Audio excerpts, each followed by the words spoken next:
নমস্কার, সবাইকে স্বাগত আমার স্বপ্নাখোঁজ এডুকেশন চ্যানেলে। আমি সুজিত কুমার মাইতি, ইতিহাসের শিক্ষক। চলে এসেছি আজকে সপ্তম শ্রেণীর একটি ক্লাস ভিডিও নিয়ে। আজকের বিষয় নালন্দা বিশ্ববিদ্যালয়। ভিডিওটি ভালো লাগলে লাইক, কমেন্ট, শেয়ার ও সাবস্ক্রাইব করে রাখবেন। আর পাশের নোটিফিকেশান বোতামটি সক্রিয় করে পাশে থাকবেন, যাতে এইরকম নতুন নতুন ক্লাস ভিডিও সবার আগে আপনার কাছে পৌঁছতে পারে। শুরু করছি আজকের বিষয় নালন্দা বিশ্ববিদ্যালয়। কি বলা হচ্ছে, ভারতের বিহারের রাজগীরে অবস্থিত বিশ্বের প্রাচীনতম আবাসিক বিশ্ববিদ্যালয়গুলোর মধ্যে অন্যতম। পঞ্চম শতাব্দীতে গুপ্ত সম্রাট কুমারগুপ্তের আমলে এটি প্রতিষ্ঠিত হয় এবং এটি বৌদ্ধ শিক্ষার একটি অন্যতম শ্রেষ্ঠ কেন্দ্র হিসাবে 800 বছরের বেশি সময় ধরে বিকাশ লাভ করেছিল। বর্তমানে এটি একটি ইউনেস্কো ওয়ার্ল্ড হেরিটেজ সাইট নামে পরিচিতি লাভ করে। এরপর নালন্দা বিশ্ববিদ্যালয় সম্পর্কে কিছু গুরুত্বপূর্ণ তথ্য। প্রথম, প্রতিষ্ঠা ও বিকাশ। পঞ্চম শতাব্দী থেকে 1200 খ্রিস্টাব্দ পর্যন্ত এটি শিক্ষার কেন্দ্র হিসাবে পরিচিতি লাভ করে। দ্বিতীয়, আগত ছাত্র। চীন, তিব্বত, জাভা, লাওস ও কম্বোডিয়া থেকে ছাত্ররা এখানে শিক্ষালাভ করতে আসত। তৃতীয়, প্রবেশ। আগত ছাত্রদের কঠিন প্রবেশিকা পরীক্ষায় পাশ করে এই বিশ্ববিদ্যালয়ে পড়ার উত্তীর্ণতা বা যোগ্যতা অর্জন করতে হতো।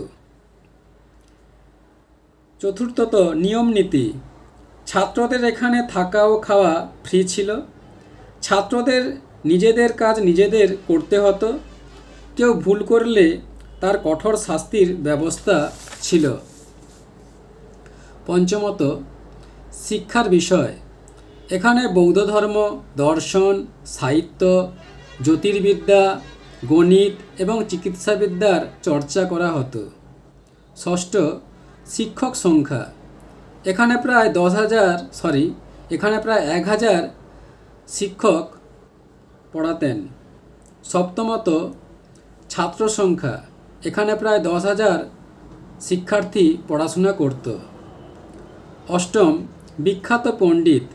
এখানে বিখ্যাত পণ্ডিতরা ছিলেন নাগার্জুন, ধর্মপাল, ধর্মকীর্তি, শিলভদ্র এবং আর্যভট্টের মতো পণ্ডিতরা এখানে শিক্ষা ও গবেষণার সাথে যুক্ত ছিলেন।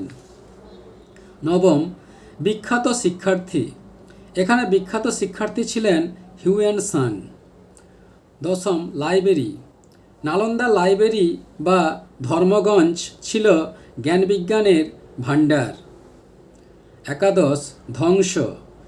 খ্রিস্টীয় 12 শতকের শেষে আনুমানিক 1193 খ্রিস্টাব্দে বখতিয়ার খিলজির আক্রমণে এই বিশ্ববিদ্যালয় ধ্বংস হয়ে যায়।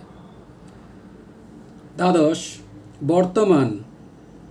2010 সালে ভারত সরকারের উদ্যোগে এটি পুনরায় স্থাপন করা হয় এবং বর্তমানে এটি আন্তর্জাতিক বিশ্ববিদ্যালয় হিসেবে বিশেষ খ্যাতি লাভ করে। ত্রয়োদশ, মূল্যায়ন। নালন্দা বিশ্ববিদ্যালয় প্রাচীন ভারতের জ্ঞান ও সংস্কৃতির এক অনন্য নিদর্শন, যা জ্ঞানার্জনের জন্য বিশ্বের বিভিন্ন প্রান্তের মানুষকে আকর্ষণ করে। বন্ধুরা, এখানে ক্লাস ভিডিওটি শেষ করলাম। পরবর্তীকালে আবার এই রকম নতুন নতুন ক্লাস ভিডিও নিয়ে উপস্থিত হব। ধন্যবাদ, সবাই ভালো থাকবে।